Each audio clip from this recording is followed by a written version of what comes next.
세상에서 2분 느린 마감 시황 클로징벨 라이브. 오늘도 금요일 명박 콤비로 돌아왔습니다. 반갑습니다. 안녕하십니까. 앞에 방송 가가지고 밀가루 분장을 막 뒤집어 썼더니만 머리가 지금 하얀색이 막 숨을 못 쉬겠어요. 너무 깔끔해 보이는데? 닦았죠, 물로. 근데 이게 물로 하니까 최욱 선배가 밀가루를 팍 뿌린 거예요. 머리 하얗게 됐는데 물을 이렇게 하니까 반죽이 돼가지고 고생 좀 했습니다. 오늘은 저랑 조금 멀리 하시면 좋을 것 같습니다. 왜? 살짝 몸살기가 있어서 아이, 어떻게 될지 모르니. 또 우리 또 의리로 하는 거니까 아플 때도 같이 아파야 되고. 아까 뭐 방송 전이랑은 얘기가 달라요. 와 진짜 방송인이네. 진짜 난 우리 민준이 아픈 게 너무 마음이 아프다. 진짜. 와, 나까지 코로나 걸리면 가만 안 둔다 이랬잖아요. 아니 그건 그렇고 제목은 저게 뭐예요? 올해는 포기하고 내년 전망을 해보자. 올해 포기해요? 포기할 건 포기하고. 와, 내년에 좋으면 되잖아. 내년에. 포기가 안 되는데. 오늘은 네. 2023년 전망을 확실하게 해보겠습니다. 어마어마한 분과 대단한 이미 나와 있네요. 네. 대단한 분이 나오십니다. 네. 오늘 시장이 막판에 플러스 양전환했어요? 양전환까지는 아니고 네. 0.04 마이너스 0.95포인트 거의 보합에 끝났습니다. 진짜 보합이네요. 외국인이 종가에 1,700억을 쐈어요. 종가에 1,700억을 쐈습니다.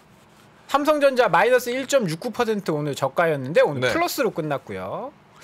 오늘 뭐 시장에 삼성 바이오로직스 오늘 한국전력 전기요금 엄청 올린대요. 전기요금 큰일 났어.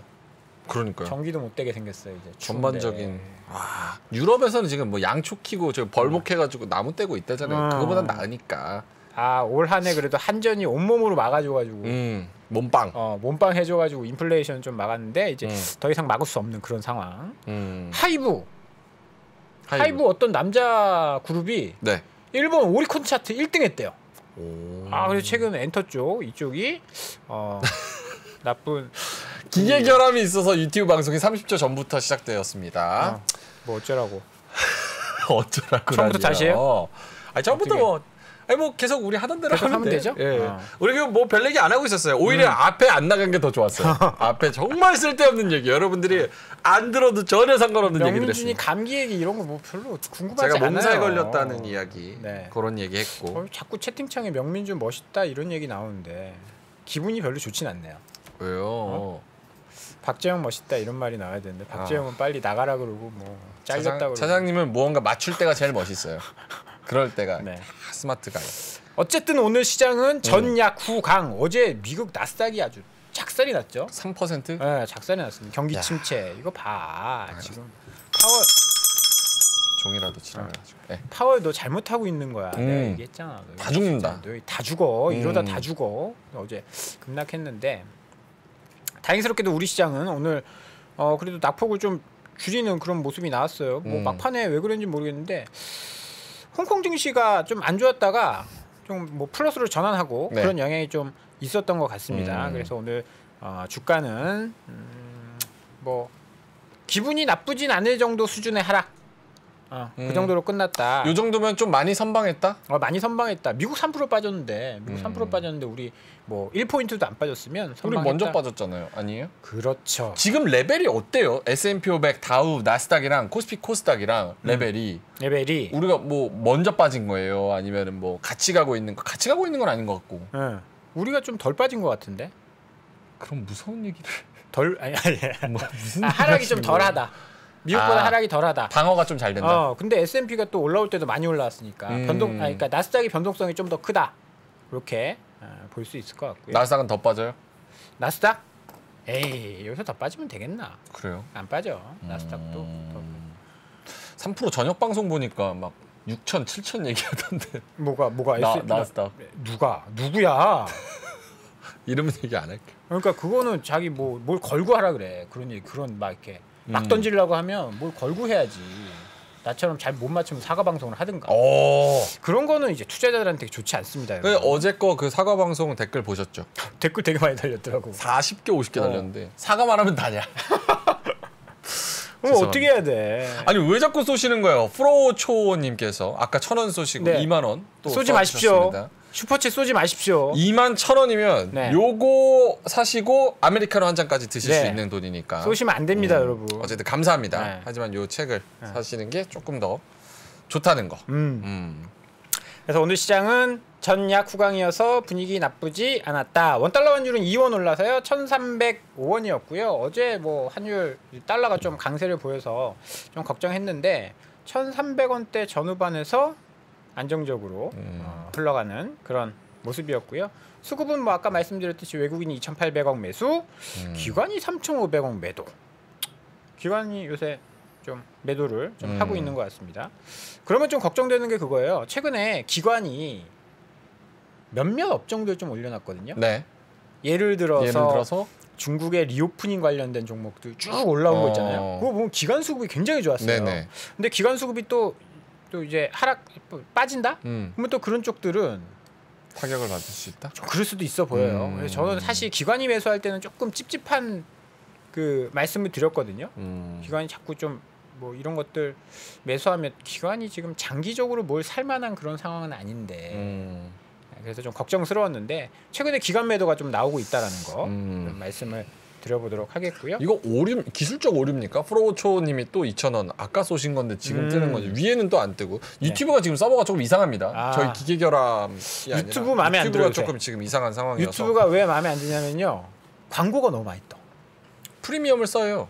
8,900원. 저는 그런 거 안 합니다. 넷플릭스도 그럼 봐야죠. 어떻게? 그러니까 그건 그런데 네. 뭐 이렇게 3분마다 하나씩 광고가 떠요. 그런 뭔가 이상해. 지금 이상해졌어. 알파벳 얘들도 지금 뭔가 지금 좀 달아올랐습니다. 뭔가 수익화해. 쥐어 짜내야 된다. 쥐어 짜내고 있어요. 그래서 여기서 이제 살아남는 이제 플랫폼 업체들 뭐가 되는지를 좀 봐야 될 것 같아요. 이 수익으로 전환하는데 이게 정말 수익으로 전환이 가능하냐? 수익 전환했더니 고객이 떨어져 나가느냐? 이게 옥석가리기가 될 수 있습니다. 유튜브는요? 구글은? 유튜브는 도망 못 가시. 못 가죠? 유튜브 어떻게 도망가? 유튜브 유튜브 없이 살 수 있어요? 아니요. 굶어 죽을 걸? 영민주는 유튜브 굶어 죽고 저는 굶어 나는 할 거 없어서 죽고. 제 직장입니다. 유튜브. 그렇습니다. 그래서 뭐 옥석가리기가 좀 진행될 수도 있어 보인다는 쓸데없는 얘기 해서. 그럼 카카오 네이버 더 떨어진다? 카카오 네이버. 카카오 없이 살 수 있어요? 네. 오. 카카오 티 없이 어떻게 살라고? 카카오 택시 어떻게 타려고? 우티 있는데요? IM 있는데요? 뭐 다른 것도 많아요. 길 가서 잡으면 되죠. 근데 그 밥이 그 나물에 그 밥이에요. 맞아요. 똑같은 거예요. 그래서 카카오 티 없이 살 수 있을 거. 카카오도 네이버 없이 살 수 있어요? 다음 쓰면 되지? 똑같다니까. 결국은. 그래서 1등만 살아남는 그런 세상이 될 거다. 지금은 아니지만. 알겠습니다. 왜 이런 얘기를 하고 있는 거야? 지금 마감 시황 해야 돼. 저희 술 먹고 하는 거 아닙니다. 저희 멀쩡합니다. 네. 저희가 이분을 딱 이렇게 더 빛나게 하기 위해서 그럼요. 오히려 다 앞에 이렇게 밑에서 깔아주면 아무 쓸데없는 얘기 막 하는 진짜 방송인 게스트가 빛나야 됩니다. 네. 자, 오늘 인사이트 주실 아주 중요한 분 모셨습니다. 한국투자증권 김대준 수석연구원 나와 계십니다. 어서 오세요. 어서 오십시오. 네, 안녕하세요. 오랜만에 진짜 오랜만에 나와주셨어요. 네, 오랜만입니다. 저희가 그렇게 싫으세요? 조금? 이거 예능캐를 장착하고 오셨네. 짝사랑은 내 스타일이 네. 아닌데. 이러면 쉽지 않은데. 조금 의외의 대답이 나왔습니다. 이게 뭐 어떻게 오늘 시장 짧게만 보고 가면은 오늘 시장만 봤을 때 저 제목 올해는 포기하고 내년 전망을 보자가 맞습니까? 아니면 올해 그래도 좀 더 해볼 여력이 있습니까? 그래도 한 2주 남았으니까 조금 해볼 수는 있겠죠. 근데 뭐 승률이 높지는 않을 겁니다. 네. 이거 봐, 승률 높지 않으면 포기하는 게 맞아요. 내년에 포기가 하면 굉장히 되잖아. 빠르시네요. 아니 왜 굳이 내 패가 안 좋은데 왜 배팅을 하려 그래? 중요한 건 꺾이지 않는 마음. 아, 에이. 그러다가 저는 2주 동안 끝까지 끝까지 할 겁니다. 파이팅. 내년은 좀 괜찮은지 오늘 수석님이 잘 말씀을 해주셨으면 좋겠어요. 네. 네. 네. 한번 봐주실까요? 뭘 보죠? 네. 내년 전망. 준비해 오신 거. 내년 전망하러 오신 네. 거잖아요. 그거 보시고 하실 것 같아가지고. 그거 좀 이따가 하겠습니다. 그거 좀 이따가 뭐 하실 게 있어요? 여기 안 돼 있는 것 같아가지고. 자료가요? 네. 자료가? 네. 그러면 자료를 페이지나 뭐 이야기 해주시면 제가 띄어져 있는데 네. 제 거를 띄워드릴게요. 뭐가 필요하십니까? 그냥 뭐 맨 앞쪽에 네. 있는 거 네. 하면 되지 않을까요? 코스피 예상 경로? 그거는 상저하고? 얘기 안 하겠습니다. 예. 아 그래요? 왜요? 왜 그거 얘기? 상저하고는 말씀드릴 수 있는데 네. 그 나오기 초장부터 막 밴드를 하면은 아. 집단 융단 폭격이 지금 이루어지기 욕 때문에 엄청 올라. 네 지금 네. 밴드 보고 있거든. 여기 밴드 보이지? 밴드 보이지? 욕 엄청 올라옵니다. 이거 얘기하면 이거는 일단 조금 욕부터 받고 시작할까요? 그건 안 돼. 게스트 우리 또. 안 돼, 게스트 보호해야 돼. 아니, 선수 근데 보호. 선수 매번 보호. 그래서 네. 괜찮습니다. 면역이 많이 됐고요. 네. 근데 이게 보시는 분들이 기분이 굉장히 좀 안 좋아질 수가 있어가지고 네. 좀 고민이 되네요. 그러면 잠깐 우리가 이제 자료를 좀 설치하는 동안 저희가 마이크를 좀 넘겨 받을까요? 네, 그래서, 괜찮아요? 네. 일단 내년 전망이 중요한 이유는 네. 올해 많이 떨어졌기 때문에 내년에 예상외로 좋을 수도 있고 혹시나 내년에 뭔가 하나 터질 수도 있어. 그렇죠. 이런 이야기를 하는 사람이 되게 많거든요. 일단 주가가 뭐 그때 그런 말 내가 뭐 되게 멋진 말 했었는데 기억이 안 나네.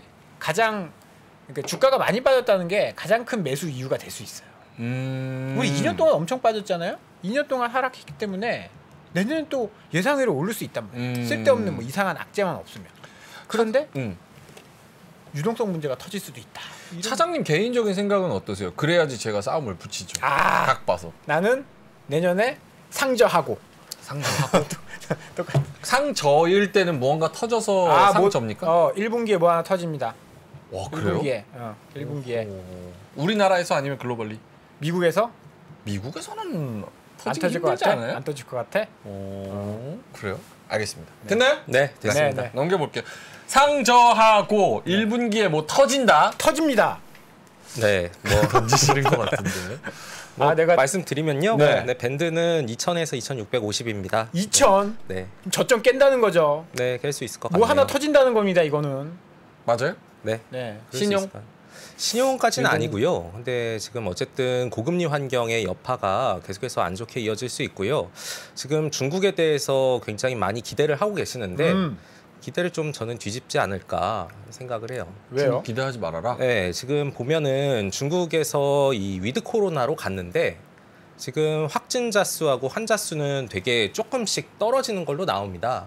근데 이게 우리가 올해 초에 겪었던 한국의 상황을 보게 되면 이게 조금 믿을 수가 없거든요. 전 개인적으로 중국 통계는 잘 안 믿는 주의라서 네. 이게 분명히 사망자가 늘어나고 경기가 위축되는 부분이 나오게 되면 굉장히 크게 흔들릴 가능성이 높다 이렇게 생각을 하고 있고요. 뭐 지금 경제 지표들 조금씩 나오고 있는데 별로 좋은 그런 숫자 아닙니다. 불안합니다. 그래서 아마도 내년 초까지는 조금 더 흘러가는 그런 흐름이 나오지 않을까 생각을 하고 있습니다. 네. 2000이면 그 미중 무역 분쟁 당시에 저점보다 100포인트 높은 거거든요. 그때 미중 무역 분쟁 한창 뭐 다 죽는다라고 했을 때 1900포인트까지 떨어졌었는데 네. 그러면 그때와 비교해서 코로나를 빼고 그때와 비교해서 경제 상황을 놓고 보면 그만큼 심각하다라는. 네, 그렇죠. 지금 뭐 일단 유동성들 시장에 주입됐던 돈들이 말라가고 있고 네. 언론에서 계속 나오지 않습니까? 지금 단기금융시장도 힘들고 네. 뭐 PF 부동산도 위태롭고 반도체 제품이 잘 안 팔리고 이런 것들이 다 복합적으로 연결되어 있어가지고 그 여파가 아마 내년 초에 나타나지 않을까 생각을 하고 있고요. 네. 지금 반도체 같은 경우에도 각 하우스마다 이익 전망치가 다를 텐데 저희는 뭐 영업이익 측면에서 봤을 때 하이닉스 5조 이상 적자 예상을 하고 있고요. 5조요 내년에. 네, 삼성전자도 저희 한 36조에서 32조 원 정도로 저희 섹터 애널리스트 하향 조정했어요. 그래서 네. 이거 두 개만 보더라도 연간 적자 폭이 5조 원 이상, 그러니까 뭐 7에서 10조까지 내려갈 겁니다. 근데 이게 아직까지 확인이 되지 않았죠. 내년 거니까. 네. 근데 이 애널리스트의 전망치가 계속해서 하향 조정되는 부분이 나오게 되고 올해 4분기 실적이 발표가 되는 내년 1분기 1, 2월에 이게 빵 터지게 되면 이제 우리가 굉장히 우려하는 역실적 장세가 오면서 시장이 굉장히 좀 밑으로 내려갈 수 있다 이렇게 생각을 하는 거죠. 역시적 장세가 계속 와요. 올 한 해 내내도 실적이 안 좋. 그렇지는 않을 겁니다. 네. 네, 통상적으로 역실적 장세는요 생각보다 좀 짧게 나타나는 경향이 있어요. 네. 그리고 그게 나타나고 난 다음에는 경기가 어쨌든 위축된 부분이 있기 때문에 중앙은행 입장에서 기존의 정책을 조금 멈추려는 그런 욕구도 강해집니다. 네. 그래서 그런 흐름이 내년 하반기 정도에 나오지 않을까 지금 생각을 하고 있고요. 그래서 뭐 그림에 보시는 것처럼 굉장히 지금 이렇게 좀 빠지고 있는데 등락을 좀 반복하는 그런 모습이 나올 수 있다. 이렇게 막 넘어가네요. 네. 네. 이렇게 될 수 있다 생각을 합니다. 그럼 2천 간다는 그 밴드 하단이 무언가 하나가 빵 터져서가 아니고 실적이 그냥 실적. 내려와서 레벨링이 거기다 맞춰진다. 일단 실적은 내려와 있는 상황이고요. 네. 네. 지금 금리가 어쨌든 높아지는 부분이 있는데 네. 여기 보시게 되면 제가 표를 준비를 했는데요. 네. 이 위쪽에 숫자가 있죠. 이게 ROE라는 게 자기자본이익률이라고 해서 네. 이 기업들이 벌어들이는 이제 이익의 마진이고 여기 COE라는 것은 자기자본 비용이라고 해가지고 우리가 시장에 요구하는 요구 수익률입니다. 근데 이 COE는 통상적으로 국채금리에다가 주식의 리스크 프리미엄을 합친 걸로 이제 계산이 되는데 네. 통상적으로 지금 뭐 한 주식의 리스크 프리미엄을 7% 내외로 주고 한국의 금리를 반영을 하게 되면 한 10% 정도가 이 코스트 오브 에쿼티라고 볼 수가 있는데 문제는 앞으로 금리는 조금 더 올라갈 것으로 예상이 되고요. 네. 내년도 ROE는 지금 8% 초반대입니다. 그래서 금리가 조금만 더 올라가더라도 요 예상 수치가 이렇게 내려가죠. 그래서 산술적으로 2,000포인트가 충분히 나올 수 있는 환경이 내년에 초반에 좀 나올 수 있다 이렇게 말씀을 드리겠습니다. 우리나라 기준금리가 4% 올라가면 리스크 프리미엄이 7%니까 저 왼쪽에 COE가 11%고 ROE가 8%면 2,000포인트까지 내려갈 수 있다. 네, 그렇죠. 근데 항상 저 밸류에이션 따라서 움직였어요. 뭐 그렇게 계산은 하지만 사실 만약에 그렇다고 치면 사실 PBR 넣어가지고 지금 뭐 코스피 PBR 뭐 역사적 뭐 저점이다 뭘 사라 뭐 그런 얘기 하는데 사실 안 먹히잖아요. 그래서 저는 약간 좀 의구심을 살짝. 그러니까 이 PBR이라는 관점도요. 네. 어찌 보면은 장부 가치와 시장 가치의 차이인데 사실 저 PBR 이렇게 얘기해서 가치주다 이렇게 뭐 얘기들을 많이 하세요. 예. 근데 저는 가치주가 된다고 믿는 주의가 아니고요. 저는 가치주는 사면 안 된다고 생각을 하는 사람입니다. 워렌 버핏이랑 싸우시는 거예요 지금? 아니요. 그 워렌 버핏이 생각하는 가치주의 개념과 네. 네. 대한민국에서 쓰는 가치주의 개념이 좀 달라요. 오. 그러니까 우리가 밸류라는 거를 한국말로 변형을 하면 가치주인데 네. 그 가치에 대해서 가치가 갖고 있는 그 뜻 자체가 되게 긍정적인 의미를 갖고 있단 말이죠. 네. 네. 근데 이것은 이 밸류와 가치 그 차이가 아니라 그냥 가격보다 싸진 주식인 겁니다. 근데 한국에서는 가치를 갖고 있다 이렇게 해석을 하는 거죠. 근데 만약에 그 정의라면 한국에 그런 종목은 사실 별로 없기 때문에 그런 것들을 투자하는 거는 좀 적절치 않다 이렇게 생각을 하는 거죠. 그런 종목이 별로 없다는 거는 그런 종목 자체가 그러니까 수익을 잘 내고 안정적으로 갈 수 있는 그런 종목이 없다는 거예요? 아니면 그런 종목들은 이미 주가 위치가 빵 뛰어서 위에 있다는 말입니까? 위쪽으로 갔을 수도 있고요. 그리고 가치가 아니라 가격이 낮아져서 네. PBR이 낮아진 거는 그 사업을 못했기 때문입니다. 네. 업을 잘 못했기 때문에 그렇게 낮게 평가가 되는 거고요. 그래서 가격이 싸졌다고 해갖고 이제 사자, 저 PBR이다 이렇게 하는 거는 조금 수익을 내는데 어려움을 겪을 수도 있겠죠. 전문 용어로 밸류 트랩이라고 하죠. 밸류 트랩. 네, 밸류 트랩. 요 책에 있습니다. 네, 책에 있을 것 같은데요. 명확하게 알고 계시네요. 밸류 트랩. 안 좋아서 떨어지는 거는 저평가여도 안 좋다. 음. 그런 의미예요. 안 좋아서 떨어지는 건 저평가에도 안 좋다. 어. 역시. 알겠습니다. 그래서 내년에는 한 2,000에서 2,600 정도로 바라보고 계시고 차장님이 이게 아까 그 COE, ROE는 어떻게 보면 약간 이제 수익성, 이제 PER 개념으로 이제 보신 건데 지금 시장에서는 PER로 보면 비싸다, PBR로 보면 싸다. 이 논쟁이 분명히 있어요. 이것도 아까랑 똑같은 개념입니까? 지금은 그래도 PER로 봐야 된다? 약간 그것은 뭐 관점의 차이인데요. 네. PER 10배로 보느냐, PBR 1배로 보느냐 사실 네. 그 수치의 차이가 별로 나지 않습니다. 근데 저희는 이 COE하고 ROE로 해서 PBR 관점으로 좀 보고 있고요. 그래서 뭐 여기에서 크게 차이가 나지 않을 것 같다 생각을 하고 뭐 이게 사실 어찌 보면 밴드 자체가 거의 시장에서 얘기하는 거하고 비슷해요. 저뿐만 아니라 다른 전략가분들도 대부분 이런 수치를 얘기하고 있고. 그리고 서로 막 이렇게 전화해요? 그렇지 않죠. 야, 나 이번에 2,000에서 2,600인데 너 몇이냐? 이렇게 안 하시는 거예요? 그렇게는 안 합니다. 근데 이 외부에 이제 고객분들을 만나게 되면 이제 그 피드백을 받죠. 그러니까 다 상저하고를 말씀하시는 것 같은데요. 뭐 이런 이야기를 듣죠. 네. 네. 근데 요즘에 흘러가는 분위기를 보게 되면 셀사이드 증권사에서는 대부분 상저하고를 이야기를 하고 있고 네. 그래서 고객분들은 애널리스트들이 다 상저하고를 얘기하니까 저게 안 맞을 수도 있는 거 아니냐 이렇게 말씀을 하시는데 근데 시장의 흐름 자체를 보게 되면 상반기가 어쨌든 하방 압력을 네. 더 많이 느낄 수 있는 상황입니다. 그리고 그런 모습들이 조금 더 올라갈 수 있다 이렇게 봤던 게 사실 연준의 피벗 기대로 10월, 11월에 많이 이미 땡겼기 때문에 이제 올라갔던 게 좀 쉬지 않을까 생각을 하는 거죠. 그래서 이번에 좀 연준이 잘해서 좀 올려줬어야 되는데 그러니까요. 이제 그거 분위기 다 꺼져가지고 가뜩이나 안 좋은데 더 떨어지게 생겼네. 큰일 났네. 블랙아웃 끝났으니까 또 나와가지고 좋은 얘기 해주면. 좋은 얘기를 해줄까요? 좋은 얘기요. 얘기를? 좋은 얘기는 뭐 기대하지 말아요. 특별히 없을 것 같은데요. 제가 그것과 관련해서 뭘 하나 이제 넣어왔는데 네. 좋은 얘기, 긍정적인 아니요.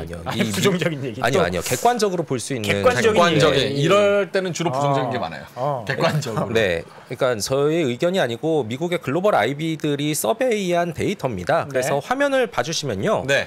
연준 위원들이 19명이에요. 네. 그리고 여기에서 FOMC 투표권을 행사하는 사람이 12명입니다. 네. 그래서 이 자료를 보시게 되면 여기 파란색으로 되어 있는 것은요. 네. 연준 이사회에 속해 있는 7명이고 무조건 투표권이 있는 사람. 그렇죠. 네. 그리고 회색 막대는 12명이고 지역은행 총재입니다. 네. 그래서 이 지역은행 총재 중에서 뉴욕 연은 총재인 윌리엄스 네. 이 사람만 투표 당연직이고요. 네. 나머지들은 이제 4명씩 번갈아 가면서 하는데 이 블룸버그에서 12월 FOMC가 진행되기 전에 12월 2일부터 7일까지 어떤 사람들이 얘기하는 게 가장 중요하냐 요거를 했어요. 설문조사. 네, 그래서 네. 보시게 되면 여기에서 1등부터 3등까지 봐주시면 되는데 네. 첫 번째는 5점 만점에 역시 5점을 기록한 파월 의장이고요. 네. 근데 파월 의장이 이번에 금리 인상을 FOMC 이후에 결정을 하고 FOMC 때 결정을 하고 이후 기자회견에서 달라진 게 없었습니다. 여기 두 번째 썼지만 higher for longer라고 해가지고 네. 네. 높고 길게 그리고 keeping at it이라는 관점인데 이게 어떤 거냐면 폴 볼커 전 연준 의장의 자서전 내용 그 제목이에요. 오. 네. 근데 예전에 이 얘기를 되게 강조를 하거든요. 아예 이 단어를 써서 얘기를 합니다. 이거는 물가 내려가기까지 우리가 그냥 기다리겠다는 뜻이에요. 그래서 이걸 보게 되면 발언의 영향력이 최고치에 이른 사람이 앞으로 고금리 환경을 계속해서 유지하겠다 이런 언급을 한다는 것은 지금 우리가 목도하고 있는 그런 상황 자체가 빠르게 변하지 않는다는 것을 의미를 합니다. 그래서 뭐 앞으로 블랙아웃이 끝났고 이제 계속해서 뭐 2월 1일 날 FOMC 있을 텐데 그때까지 또 나와가지고 이야기를 할 텐데 크게 달라지는 거 없을 것 같아요. 그리고 여기 보시게 되면 윌리엄스하고 블라드가 2등하고 3등인데 네. 윌리엄스는 뉴욕 연은 총재고요. 네. 네. 사실 오른팔. 오른팔이죠. 파월의 오른팔. 네. 오른팔. 그리고 뉴욕 행동대장. 그렇죠. 행동대장. 연은 총재인데 FOMC를 하게 되면 이 사람은 FOMC 회의의 부의장으로 올라갑니다. 오. 네, 권한이 바뀌어요. 그리고 거기서 결정된 것을 뉴욕 연은 총재가 뉴욕 연방준비은행에서 실제로 시행을 하기 때문에 그래서 투표권이 매번 있는 건데요. 이 사람도 약간 중립에서 매파 성향을 좀 지니고 있기 때문에 계속해서 똑같은 얘기를 할 것 같고요. 그리고 우리한테 큰 충격을 줬었던 블라드. 저 사람. 블라블라. 네, 7% 얘기하신 분이잖아요. 네. 근데 이분은 내년에 투표권이 없습니다. 아하. 쫓겨났어요. 잘 됐다. 투표권 이제 뺏겼습니다. 잘 그래서 뭐 참고해서 보시면 될 것 같은데, 근데 이 부분은 정도표에 저 사람 5.75 찍은 사람 저 사람 맞죠? 뭐 그렇다고 볼 수 있죠. 네. 저 사람 말고 없죠. 범인. 네. 범인이야, 범인. 네. 그래서 일단 내년에 어떻게 될 것인가 이걸 봐야 되는데 네. 크게 달라질 거 없을 것 같아요. 일단 올해 투표권과 내년 투표권자의 숫자를 제가 좀 적어놨는데 금리 인상 선호하는 매파는 6명에서 4명으로 줄고요. 매파가 줄었네요. 네, 블라드가 같죠. 네. 그리고 중립은 5명에서 7명으로 늘어납니다. 비둘기파는 브레이너드 부의장이고요. 이렇게 내년에 투표권자가 바뀌는데 중립 성향이 많아진다는 것은 뭘 뜻하냐면 경제 지표를 보고 결정하겠다는 겁니다. 경기 침체. 경기 침체도 있을 수 있고요. 인플레이션도 잡혔잖아요. 아직 잡혔다고 딱 선언하긴 이르죠. 아 그래요? 네. 7%, 7.1. 7.1. 객관적으로 생각해 보면 인플레이션 7% 시대다. 엄청난 거잖아요. 그렇죠. 네. 피가 철철 나죠. 근데 내년엔 또 많이 떨어질 거잖아요. 떨어지는데 네. 파월이 얘기한 것은 목표치를 바꾸기 전까지 우린 그대로 간다요. 그래, 설레발 안 치겠다. 네. 목표치 안 바꾼다 그랬어. 기자한테 이거 인플레이션 목표치 좀 상향할 계획이 있냐고 하니까 없대 그냥 2%로 간자 고시식하게. 그래서 제가 약간 좀 고민스러운 부분은 이게 자료에 있는데 네. 가운데 그림을 보시면요. 제가 비교를 하기 위해서 이 9월 페드 전망을 갖고 왔어요. 그리고 블룸버그 아까 보여드렸던 글로벌 IB의 전망치인데 네. 이게 페드 9월 그 경제 전망에서 물가 전망을 2.8%로 봤거든요. 내년에. 그리고 글로벌 IB들은 내년에 2.9%로 봤는데 막상 까놓고 보니까 이게 3.1로 올라간 거죠. 물가가. 네, 물가가 3.1로 네네네네. 올랐습니다. 근데 이 글로벌 IB들한테 조사를 싹 해보니까 연준이 금리를 인하를 하려면 물가가 어느 정도까지 내려가야 될 것인가 이걸 물어봤는데 네. 그 평균치가 3%예요. 3%. 그럼 내년에 전망치는 3.1%죠. 금리를 인하할 수 있을까요? 생각보다 더 빨리 잡혀주면 돼요.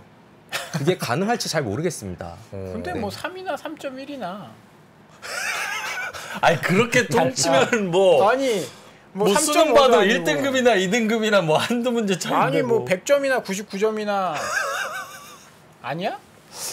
이런 분이 증권사 이렇게 숫자 막 만지고 그러면서 하는 거지 않아요? 나 숫자 안 만져. 뭐 이렇게 만지고 하면? 이 사람 네, 봐라. 뭐 숫자 그럴 수 있죠. 숫자 절대 안 만지죠. 아니야, 숫자 안 절대 안 만집니다. 만지죠. 저는 예. 방송만 합니다. 네. 근데 이 3%와 3.1%가 별 차이가 없는 것 같은데 이 3%에 대해서 그래도 좀 상징적인 의미가 있어요. 왜냐하면 이번 FOMC 때 기자들이 파월 의장한테 물어봤어요. 시장에 뭐 여러 가지 물가가 고착화가 될 가능성이 높으니까 연준의 목표치를 2%에서 3%를 올리는 건 어떠냐 이렇게 그렇죠. 물어봤는데 네 거기에 대해서 생각도 안 해봤다 이런 얘기를 왜? 했죠. 지금 하면 되잖아요. 지금. 그러니까 예, 들었으니까. 왜요? 그거를 하게 되면 어떤 일들이 발생을 할까요?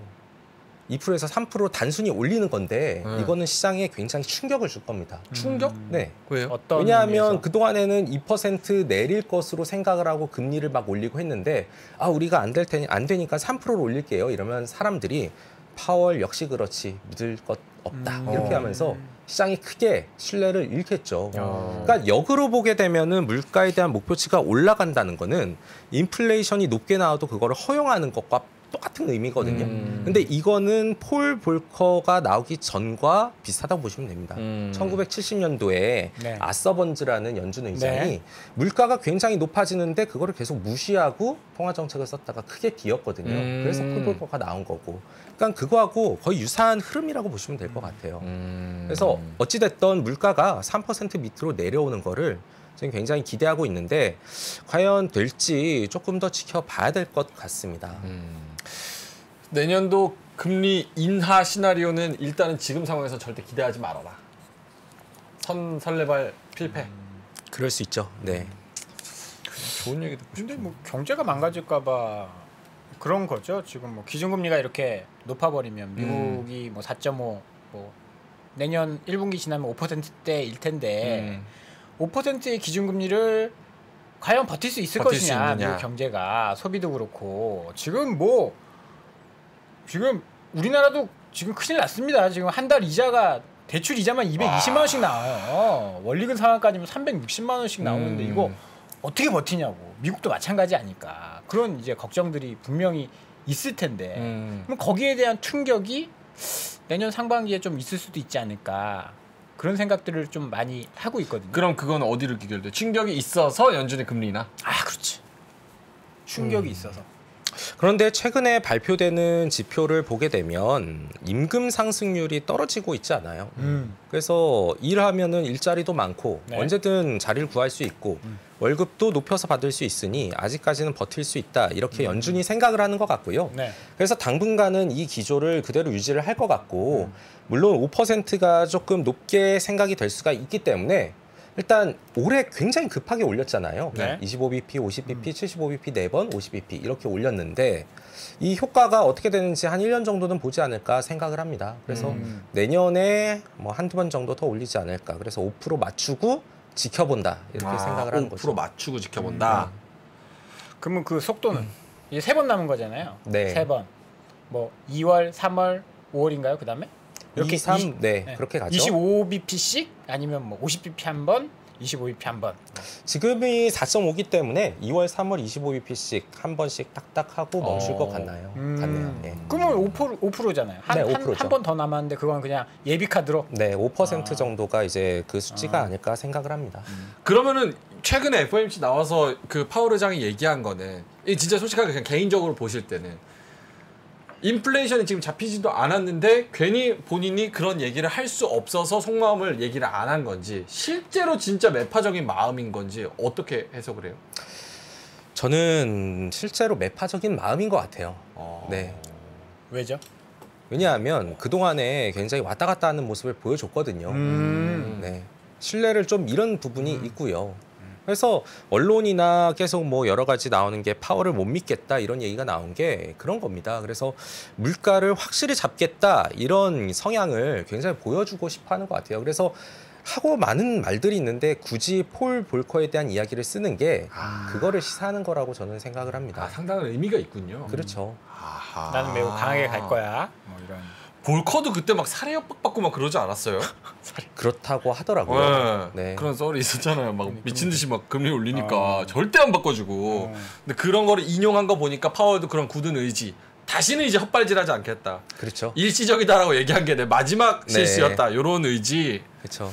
이 인플레이션은 일시적 이거 한번 잘못 얘기했다가 많이 회자가 됐잖아요. 네. 그러니까 그것을 조금 지우기 위해서 더 강하게 나가고 있는 게 아닌가 이렇게 생각을 합니다. 네. 근데 그게 더 큰 실수가 됐. 지금 뭐 고용 그러니까. 얘기하고 있는데 많은 이제 이코노미스트나 애널리스트 자료 보면 이 고용 벌써 크랙이 생기고 있다. 뭐 신규 실업 청구 건수 낮긴 하지만 연속 실업 청구 건수 늘어나고 있고 이제 시간당 임금이 낮아지고 있지는 않지만 그 일하는 시간이 줄어들고 있다. 그래서 주간 급여는 그 상승률이 낮아지고 있다. 이게 벌써 전조다. 막 이런 얘기 하잖아요. 만약에 이 고용 같은 후행 지표 보고 막 그런 얘기 많이 하거든요. 파월이 백밀러 보고 운전하고 있다. 백밀러 보고 운전하고 앞에 사고 난다. 근데 자율주행 차고. 백밀러. 차장님 말씀 어때요? 네, 뭐 그럴 수도 있는데 네. 중앙은행 입장에서는 어쩔 수 없는 것 같아요. 사고 나도 네. 일단 물가부터 잡고 가겠다 무조건 이거죠. 물가부터. 네. 왜냐하면 호미로 막을 것을 못 막으면 가래로도 못 막기 때문에 무조건 막는다 보고 있고, 그리고 우리의 그 한국은행의 이창용 총재께서도 항상 하시는 말이 네. 이 물가를 그냥 놔둘 때보다 그래도 좀 잡고 받는 고통이 더 적을 수 있다 얘기를 하는 거거든요. 물가가 올라가는 고통이 더 크다. 네, 못 잡고 그게 경제에 미치는 충격이 더 크기 때문에 이거를 지금 좀 아프더라도 잡고 가겠다 이런 생각인데, 중앙은행에 일하는 사람들 입장에서 보면 다 똑같은 생각을 갖고 있다고 보시면 될 것 같습니다. 네. 그렇군요. 이거 꺾인 거에 대해서 그러니까 시장의 기대치랑 연준이 좀 냉철하게 보는 현실 직시하는 거랑은 좀 괴리가 좀 많이 있었던 그런 상황이네요. FOMC 전에는. 징징대지 마. 그러면은 진짜 안 낮춰줄 거야. 진짜 징징대지 마. 올해 포기해야겠네요. 그 내년도도 지금 얘기 들어보니까 내년에 그러니까 상전대 하고가 될 만한 이유는 일단 1분기에 저점을 어느 정도 찍고 경기의 바닥은 2분기일 것 같은데 네. 주식시장 선행을 하다 보니까 1분기에 좀 찍을 것 같고요. 그리고 그 이후에 이제 점진적으로 경제 정책이 조금 긴축이었던 부분이 풀리게 될 것이고, 그리고 기업도 조금 회복을 할 것이다 이렇게 생각을 해요. 그리고 중국도 결국에 부양을 할 수밖에 없다 이렇게 보고 있는데, 그런 것들이 맞물리면서 하반기부터는 좀 좋은 흐름이 나오지 않을까 생각을 합니다.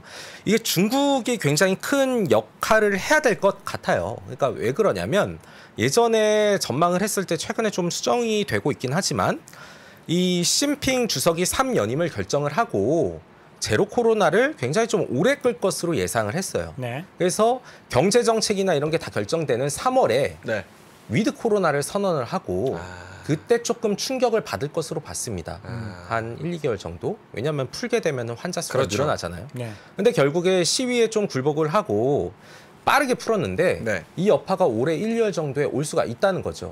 그러면은 이때는 굉장히 안 좋지만 악재를 한번 빵 털어내고 중국이 3월을 기점으로 경기 부양을 하게 된다면 그때는 조금씩 점진적으로 올라가는 게 나올 수 있다 이렇게 생각을 하고 있고요.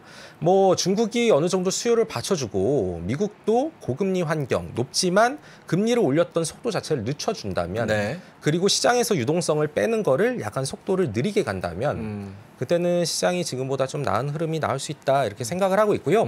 한국을 좀 좁혀서 보게 되면 네. 어쨌든 한국이 환율이 1,400원 중반까지 갔다 지금 내려왔는데 네.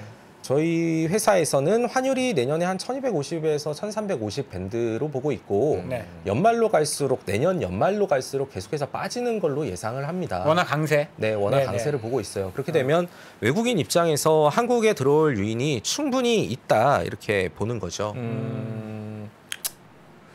환율도 그럼 지금 밴드랑 거의 비슷하네요. 1,250원에서 1,350원. 뭐 1,300원 깼다 올라왔다 하고 있으니까. 그러면 섹터 넘어가기 전에 우리가 내년도 봐야 될 거 가장 좀 조심해야 될 거 하나. 뭐 예를 들어서 뭐 부동산 PF나 뭐 신용 리스크나 가장 좀 위험하게 좀 경계해야 될 거 하나랑 그래도 그런 상황에서 좀 믿을 만한 구석, 좀 좋게 보고 갈 수 있는 거 호재 하나 이렇게 전망한다면 뭐가 있어요? 안 좋은 거랑 호재요. 네. 네.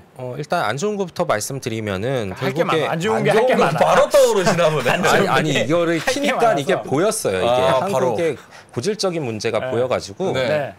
예, 보시게 되면 표시에 인고의 금리 인상이라고 썼는데 네.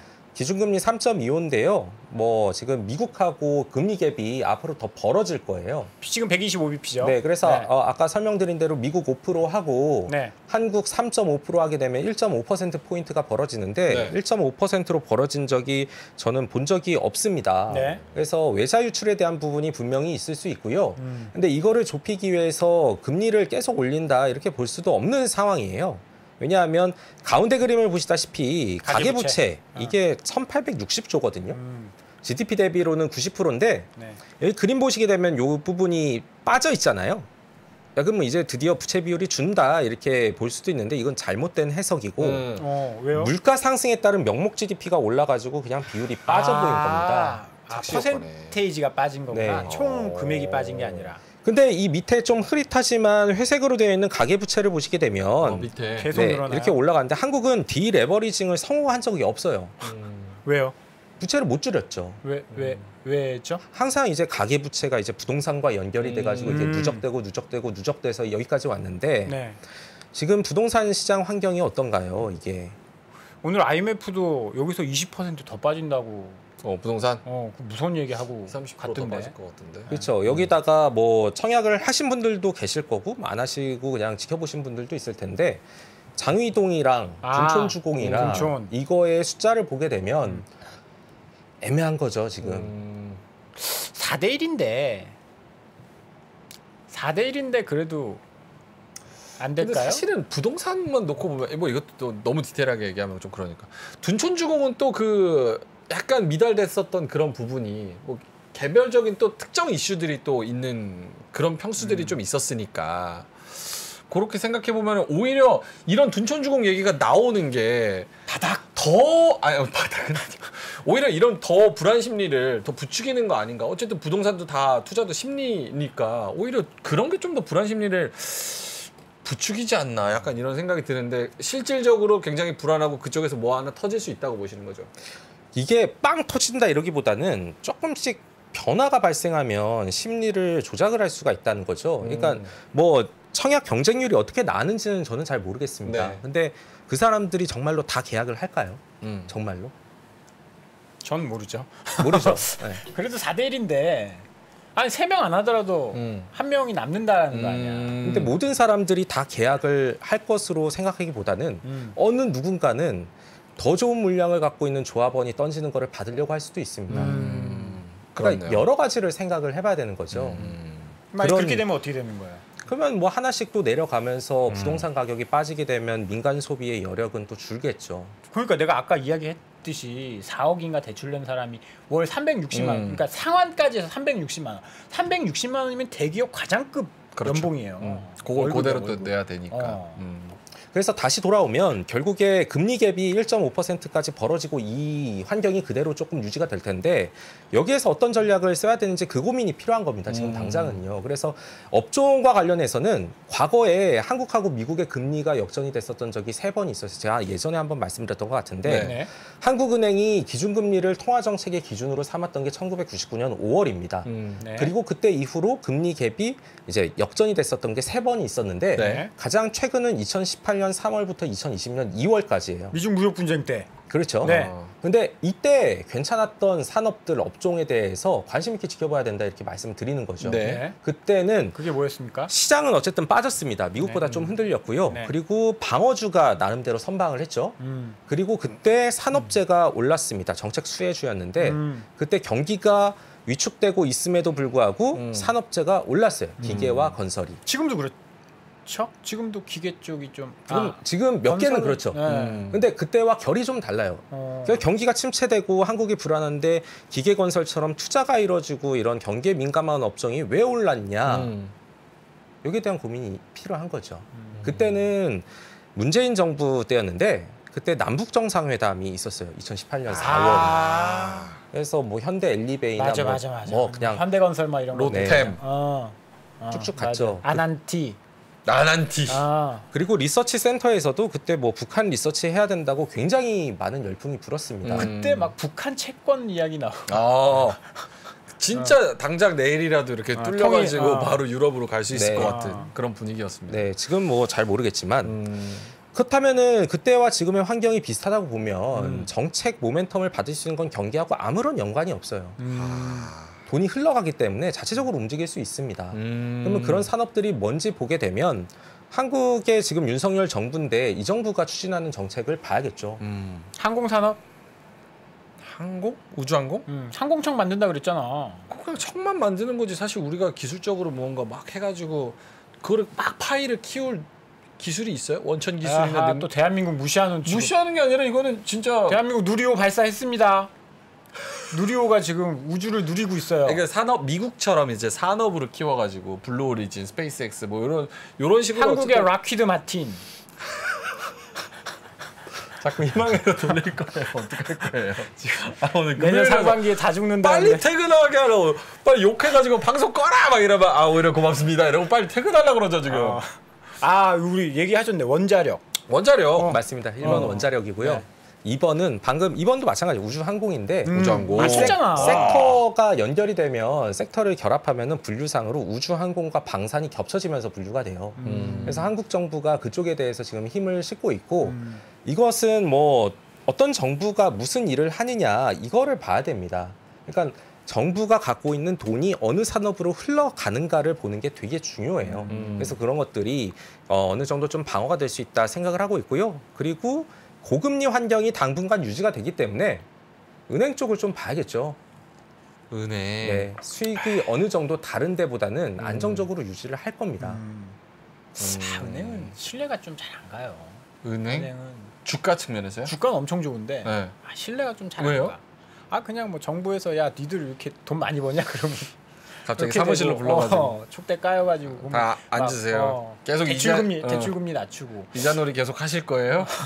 무서워서 뭐 하겠어? 그리고 만약에 내년에 위기가 온다고 하면 지금 금리 이렇게 높으면 뭐 요새 나오는 뉴스들 막 그런 거예요. 이자도 못 내는 이자 보상 배율 막 이렇게 얼마 안 되는 그런 뭐 한진카리니 막 대기업들도 막 나오고 있거든요. 좀비 기업. 그러면 작년에 걱정했었던 막 팬데믹 때 충당금 막 쌓아라 이게 진짜 터지는 거 아닌가 그런 걱정들도 사실 좀 있거든요. 그래서 위축될 때는 대형 우량주와 방어주 이런 것들을 좀 지켜보셔야겠죠. 그래서 뭐 여기도 있는데 여기 뭐 이제 경기 순환과 주식 장세 해가지고 네. 제가 가져왔는데 역실적 장세 역시적 겨울에 장세 오면 지금. 뭐 경기 후퇴 뭐 금리 인하할 거고 부양책 발표되고 뭐 부도도 늘고 실업률도 하는데 결국에 방어주, 대형 우량주 이런 쪽으로 갈 수밖에 없습니다. 음식료, 네. 제약 유틸리티. 요즘에 좀 이야기 많이 나오는 것들. 좀 음식료. 원자재 가격 다시 내려가고 가격은 유지되고. 내년 라면만 먹어야 돼요. 제약. 그래요? 이제 고기 못 먹고 라면 먹어야지. 하루에 한 끼만 먹으면 되죠. 네. 그래서 지금 당장은 뭐 이런 쪽으로 하신 다음에 아까 말씀드렸다시피 금융 긴축이 어느 정도 완료가 되고 좀 멈추게 되면 그때는 다시 대형 성장주로 이동하는 게 좋겠다 설명을 드리고요. 저희는 대표적으로 내년 그래도 하반기, 2분기 이후부터 좀 봐야 되는 섹터는 반도체, 2차 전지, 바이오 같은 한국의 대표 산업과 게임주를 봐야 된다. 게임주요? 네. 위메이드. 내년 2분기 지나서 게임주는 지금부터 조금씩 지켜보셔도 되지 않을까 생각을 해요. 갑자기 뜬금없이 게임주는 네. 왜요? 이 게임주에 대한 이야기가 네. 이게 제가 고객분들 세미나를 나가서 얘기를 하면은 네. 다 그 반응이에요. 그렇죠. 생뚱맞게 생뚱맞게 뭔 네. 게임주냐. 왜 게임이냐. 왜 그래요? 막 이러는 거거든요. 네. 근데 보시게 되면 올해 완전히 가격이 엄청 빠졌어요. 엄청 빠졌어요. 그렇죠. 네. 그러니까 가격 엉망, 측면에서는 굉장히 어느 정도 이제 매력도가 높고요. 그 다음에 이제 그렇다면은 높은 이익을 이끌 수 있는 트리거가 있냐 이렇게 봐야 되는데 저는 충분히 가능하다고 보고요. 내년에는 신작들이 많이 나와가지고 높은 이익을 내줄 수 있다 생각을 합니다. 그러니까 이게 게임주가 대표적인 게 NC소프트, 네. 펄어비스, 네. 크래프톤, 뭐 넷마블. 위메이드, 넷마블 뭐 이렇게 있잖아요. 네. 근데 이 특정 기업이 아니라 산업 자체가 모두 다 망가졌었어요. 네, 왜냐하면 좋은 게임이 없었으니까. 저도 게임을 좋아하는데 아, 제 그러세요? 게임을 안 할 것 같은데. 게임 때문에 인생을 좀 망할 뻔히 있어가지고. 이거 리니지. 리니지. 네, 아, 제가 린저 씨. 저희 관악산에 그런 분들 많아요. 마지막 고3에 이제 게임하다가 뭐 이수했다, 재수했다, 뭐 삼수했다 뭐 이런 얘기도 많습니다. 그 리니지가 제가 중학교 때 처음 났는데 말하는 섬부터 시작해가지고 눈빛이 달랐어. 달랐어 지금. 네. 이거 아까 뭐 이거 할 때는 그렇게 힘없이 얘기하더니 지금 게임 얘기하니까. 근데 제가 이 특정 회사를 비호하는 게 아니라 좋은 게임이 안 나왔던 그 근거를 봐야 돼요. 왜냐하면 기존에 코로나가 겪게 되면서 우리가 이 정상적인 활동 못하고 죄다 재택근무로 했어요. 네. 게임 회사도 재택근무를 하면서 게임을 만들었겠죠. 집에서 뭐 하는데 뭐가 되겠습니까? 그러니까 출근을 시켜야 돼. 출근해야 됩니다. 왜냐하면 게임 회사의 업무 환경은 금융이나 제조업이랑 되게 다른 걸로 알고 있어요. 왜냐하면 거기 안에 들어가면 뭐 노는 것도 되게 많고 자유롭게 해야 되고 막 그렇잖아요. 왜 그러냐면 자유롭게 잘 놀면서 창의성을 발휘해가지고 좋은 걸 만들어라 이거거든요. 아이디어 회의도 하고. 네. 근데 집에서 하면은 할 수는 있어요. 저도 재택근무를 해봐서 아는데 할 수는 있어요, 일을. 근데 난닝구 있고. 그렇지는 않습니다. 아니야, 여기 셔츠 입고 바지는 네. 안 입고. 근데 이런 게 있어요. 이전 게임 수준까지는 만들 수 있어요. 근데 새롭게. 네, 이 정도까지는 할 수 있다 이게 있어요. 근데 유저 입장에서는 돈을 내는 유저는 뭐 똑같잖아. 호구됐네? 막 이렇게 생각을 할 수가 있단 말이죠. 역시 비대면의 한계가 있군요. 그렇죠. 근데 앞으로 좀 달라지게 된다면 이제는 정말로 창의적으로 무언가 정말 팔릴 수만한 그런 게임을 만들어낼 수 있다 생각을 하고 있고 시장은 이미 그것을 반영을 하고 있는 것 같아요. 뭐 TL이라든지 뭐 LL이라든지 뭐 저기 다른 크래프톤에서는 뭐 칼리스토 나는데 칼리스토는 약간 제 취향은 아니긴 합니다만 그 너무 좀 잔인해서 그럼 그 개발자가 갑이어가지고 부르는 게 값이다. 그래서 그 비용 문제도 사실 좀 작년에 얘기가 심했죠. 됐었- 작년에 얘기가 심각했었습니다. 됐었죠. 그거는 좀 해결이 되는 부분이에요? 거기까지는 뭐 어느 정도 좀 조정은 있겠죠. 근데 그것들이 이제 투자로 다 연결이 됐고 이제는 제품은 뽑아내는 단계로 가기 때문에 이게 나오게 되면은 굉장히 좀 달라질 수 있습니다. 그래갖고 제가 보면서 좀 느꼈던 게 이번 주에 NC소프트가 한 8% 가까이 빠진 적이 있었어요. 네, 그저께 네. 갑자기 아무 이유 없이. 아니에요. 이유가 있었죠.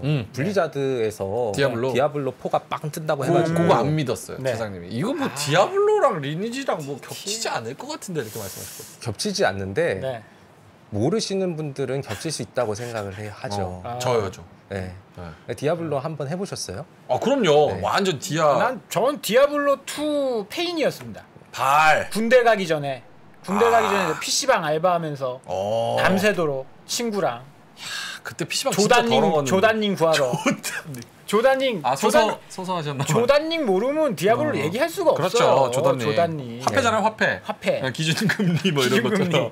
기축통화. 조단님. 근데 그 이후에 이게 만약에 정말로 문제가 됐다면은 더 고꾸라졌어야겠죠. 근데 그렇지 않았거든요. 바로 올라오더라고요. 네, 그러니까 기대감이 굉장히 지금 살아나고 있고 지금 뭐 갖고 있는 많이 저는 수급이 많이 비어 있는 산업이라고 보고 있어요. 게임 산업이. 그래서 빈집. 네, 빈집을 한번 털어먹을 수 있다 이렇게 생각을 하고 있습니다. 근데 신작 기대감으로 아직 무엇이 나올지 뭐 그게 얼마나 잘 될지를 모르는 상황에서 주가가 좀 떨어졌고 지금 뭐 신작 기대감이 좀 있으니까 괜찮은 것 같다라고 이야기를 해도 돼요? 괜찮아요? 불확실성이 너무 큰 거 아닌가? 매수를 외치기에는 약간 그런 생각이 들었어요. 근데 거기에 이제 기존의 계속 실적이 깨지지 않고 받쳐주는 게 보였기 때문에 이게 조금 될 수 있겠다 이렇게 확률이 조금, 높다. 네. 그리고 생각을 아까 하는 거죠. 우리 명예커가 질문한 것 중에 네. 인건비 그거 문제되지 않느냐. 개발자. 그거 제가 그 주변 사람들 어. 그 이야기를 들어보면 휴민트. 아마 인건비도 많이 줄어들 겁니다. 4분기 실적 봐야 알겠지만 예전에는 야근을 계속 시켰대요. 돈 계속 줄 테니까 너 야근 계속 해라 이런 스탠스였는데 지금은 야근도 많이 좀 줄었고 사람이 빠져나가면 채워주질 않는데요. 빠져나가면 채워주진 않고 일은 좀 줄고 인건비는 조금 줄어들 수 있다. 아하. 뭐 영원히 올라가는 그런 건 없으니까. 사실 게임주 얘기하면 뭐 한도 끝도 없는데. 갑자기 아니, 게임 방송이 됐는데 계속 이게 잠깐만. 그러니까 마지막 질문은 결국 위메이드도 뭐 다른 거 잘 아니 위메이드. 위메이드는 아니에요. 아니 뭐 오케이 위메이드 빼고 이 게임사들이 결국 이제 플랫폼 장사하면 NFT 뭐 요쪽으로 메타버스 이런 쪽으로 진출하려고 그래서 그쪽이랑 좀 엮이는 그런 기업들이 많잖아요. 그런 기업들 때문에 오히려 거기 진출 안 하고 게임을 잘 만드는 기업들까지 같이 주가가 이제 내려가니까 사실 NFT 메타버스 시대는 오는 것 같고 코인도 뭐 이렇게 내려갔다가 또 잘 되면 경기가 좋으면 또 한번 올라갈 테니까 게임사들은 계속 그쪽 시장을 좀 노리는 것 같거든요. 그러면 그거에 대한 리스크는 계속 우리가 게임주를 거래하면서 갖고 있으면서 좀 리스크에 노출돼 있는 게 아닌가. 그걸 안 하는 게임사를 사셔야죠 그러면. 같이 밀리는데 네. 떨어질 때 같이 떨어지. 덜 빠질 테고 뭐 NFT나 코인 이런 게 연결되어 있는 그런 게임사들은 메타가 올라갈 때 그때 들어가셔도 늦지 않다 생각합니다. 대장이 지금 빠지고 있는데 뭐 별 수가 있나요? 내년에 이제 역실적 장세. 역실적 장세는 상반기 정도면 끝날 거고. 그럼 역실적 장세 다음에는 금융 장세가 오는 거 맞죠? 금융 장세가 오죠. 근데 금융 장세는 파월이 1년 동안 계속 그러게요. 그럼 뭐 그 사이에 공백은 뭐예요? 그러니까 이런 게 있습니다. 그러니까 우리가 생각을 하는 게 긴축에 대한 부분이 금리만 있는 게 아니에요, 사실. 예전에는 금리만으로 결정을 했는데 네. 이 리먼이 터지고 난 이후에 우리가 양적 완화라는 걸 했었잖아요. 네네네네. 그래서 이 부작용을 막기 위해서 그 반대되는 자산 긴축, 양적 긴축을 시행을 하고 있는데 이게 지금 계속 진행이 되고 있어요. 네. 그러니까 금리 인상이 멈추더라도 매월 950억 달러씩 시장에서 돈을 흡수하는 정책은 유지가 될 겁니다. 근데 이게요, 저는 개인적으로 내년 한 상반기 말 정도면 좀 끝이 나지 않을까 이런 생각을 해요. 벌써요? 조정이 있거나, 왜냐하면 시장에서 돈을 너무 빨리 빨아들이게 되면 네. 경제가 멈추게 돼요. 그러니까 2019년이 그때도 자산 긴축을 했을 때 네네. 그때 굉장히 빠른 속도로 이제 진행을 하다 보니까 지급 준비금이 확 빠지면서 네. 단기 금융 시장이 막 팍팍팍 튀고 그런 모습이 네. 나타났거든요. 네. 그래가지고 그런 규제와 관련된 부분이 굉장히 중앙은행 입장에서 이게 지켜봐야 될 이슈가 됐는데 그렇다면은 어느 정도까지 자산 긴축을 해야 되는가 여기에 대한 고민이 있을 수밖에 없어요. 그래서 우리가 그 연준의 대차대조표를 나눠가지고 보는데 네. 자산 항목에 이제 채권이나 MBS 같은 것들이 8.6조 달러가 착 쌓여 있습니다. 네. 그 부채 항목에는 은행이 맡겨놓은 지급준비금이나 아니면은 단기로 운용되는 여갈피, 뭐 재무부 계정, 각종 통화들이 있는데 어렵죠? 어렵습니다. 뭔 네. 얘기인지 하나도 못 네. 알아듣겠어요. 근데 이거를 감안을 했을 때 네. 그러니까 쉽게 말씀드리면 시장에 돈이 돌기 위해서는 적정 지급 준비금을 유지를 해야 돼요. 네. 네. 그래서 뭐 신용 창조를 하고 이런 것들을 다 할 수가 있습니다. 네. 근데 그게 3.2조가 있어요. 네. 근데 미국 연준에서 계산하기로 요거 뭐 각자마다 숫자가 다르지만 대략적으로 명목 GDP의 한 10% 정도가 적정한 수준이다. 이렇게 생각을 하거든요. 그럼 내년에 미국의 명목 GDP가 26조 달러가 나오기 때문에 IMF 기준으로 네. 그거의 10%면 2.6조 달러입니다. 네. 3.2에서 2.6을 빼면 0.6조 달러, 6천억 정도가 남아 있는 거예요. 네. 네. 그러면은 950억 달러씩 줄인다고 했죠. 네. 그거를 그냥 산술적으로 나누면 6개월 동안 줄일 수 있는 겁니다. 네. 더 줄이면은 이제, 예. 조금씩 문제가 발생할 수 있다는 뜻이에요. 그러면 연준의 대체제표에 8조, 9조 달러까지 뭐 이렇게 팬데믹 기간 동안 4조가 늘었잖아요. 그럼 그거 안 줄여도 되는 거예요? 점진적으로 줘야겠죠. 점진적으로. 네. 점진적으로. 그걸 생각한 게 950억 달러잖아요. 그걸 했는데 페드에서. 근데 잘못 계산한 거예요? 좀 적게 써야 되는 또? 거예요? 이 새끼들 진짜. 아니요. 그거는 이제 적정하게 계산을 했을 텐데 충격이 받을 것 같고 이렇게 되면은 그 규모를 수정할 수 있다. 네, 조금씩 조정을 할 수가 있겠죠. 가다가 그리고 경로 수정. 돈이 많이 시장에 돌아가는 돈들을 이제 흡수를 하더라도 충격을 받지 않으면 충분히 어느 정도 진행을 할 수 있는데 지금 당장은 뭐 기술적인 부분이 많이 있고 이런데 계속 하기에는 좀 부담스럽다 이렇게 말씀드리고 있습니다. 생각했던 것보다 그러면 금융 장세가 좀 내년 뭐 상반기 말이라고 할 수 있을까? 뭐 6월. 생각보다 금융 장세가 조금 일찍 우리가 좀 기대할 수는 있는 거네요. 그러니까 통상적으로 조금 일찍 올 수 있다고 보고 있고요. 통상적으로 금융 장세의 정의는 그 기준금리의 최초 인하 시점인데 네. 근데 지금은 상황이 바뀌었다는 거죠. 기준금리로만 결정되는 시장이 아니고 자산 긴축에 대한 부분도 있는데 이거 두 개가 어느 정도 종료가 되면 긴축의 해제라고 보기 때문에 그때를 이제 금융 장세가 오는 그런 시점이라고 생각을 할 수 있다는 거죠. 중요한 힌트입니다. 왜냐면 우리가 이제 내년에 본격적으로 배팅하기 위해서는 연준이 금리를 낮추는 걸 확인하고 네. 본격적으로 배팅을 해야 되는데 금리보다 먼저 QT를 종료하면 그게 긴축을 종료하는 신호가 되면서 주가가 오를 수 있다. 이렇게 생각하면 될까요? 그럴 수 있죠. 뭐 그거는 아마 이제 FOMC마다 QT에 대한 이야기는 할 거니까. 네. 마지막으로 요거 하나 물어봐도 돼요? 네. 내년도에도 좀 힘든 섹터 보시기에 5G? 반도체. 5G. 반도체는 2분기부터는 좀 괜찮다고 말씀하셨어요. 네. 말씀하기 되게 어려워하시는 거. 은행? 힌트만. 화학 쪽 화학 이제 올라오기 시작했는데. 퓨어 케미칼. 퓨어 케미칼? 이제 좋아지기 시작했는데. 왜요? 경기 침체? 뭐 이게 계속 쭉 되진 않겠지만 중국의 둔화가 분명히 안 좋은 영향을 줄 수가 있고요. 아하. 그리고 뭐 건설도 마찬가지일 거고. 건설은 좀 걱정스럽습니다. 건설은 해외에서 많이 짓는 네옴시티. 네옴시티. 네옴시티. 에이 그거 뭐. 아니 해외 쪽 해외 익스포저가 있으면 해외 노출도가 있으면 괜찮겠죠. 아, 그건 괜찮고. 근데 국내 쪽이 문제라는 거죠. 국내 중소형 건설사 그리고 디스플레이. 오늘 뭐 LG 디스플레이 적자 기간 좀 길어진다. 뭐 그런 뉴스도 좀 나오더라고요. AR, VR, XR 나오는데 거기 엄청 디스플레이 꽉. TV가 안 팔리잖아. TV가 네. 지금 65인치 95만 원 하더라고. 그래요? 핫딜 이런 데 뜨는 거 보니까. 공장을 뭐 TV 공장을 접고 있고 아이폰 특수 모델에만 이제 그게 들어가기 때문에 네. 근데 경기가 좀 어쨌든 위축되는 부분이 내년 상반기에 나오잖아요. 그러면은 수요가 줄어들게 돼서 어쩔 수 없이 좀 부진한 흐름이 나올 수 있겠죠. 그래서 조금 경계해야 될 섹터는 화학하고 이제 퓨어 케미칼 쪽, 순수 화학 쪽하고 뭐라고 그랬었죠? 디스플레이 쪽하고 건설. 국내 익스포저가 중소형 많은 중소형 건설주. 알겠습니다. 이 정도 괴롭혔으면 이제 보내드려야 되는 게 맞는 거죠? 네, 뭐 그 쉴 새 없이 떠들었더니 뭐 네. 시간 금방 가죠. 네, 시간이 금방 가요. 마지막으로 가죠. 하실 말씀 있으시면 한 20초만. 빨리 가고 싶어 하시는 분한테. 네. 근데 이게 제가 제목을 안 보여드렸어요. 이 제목을 제목이 핵심입니다, 여러분.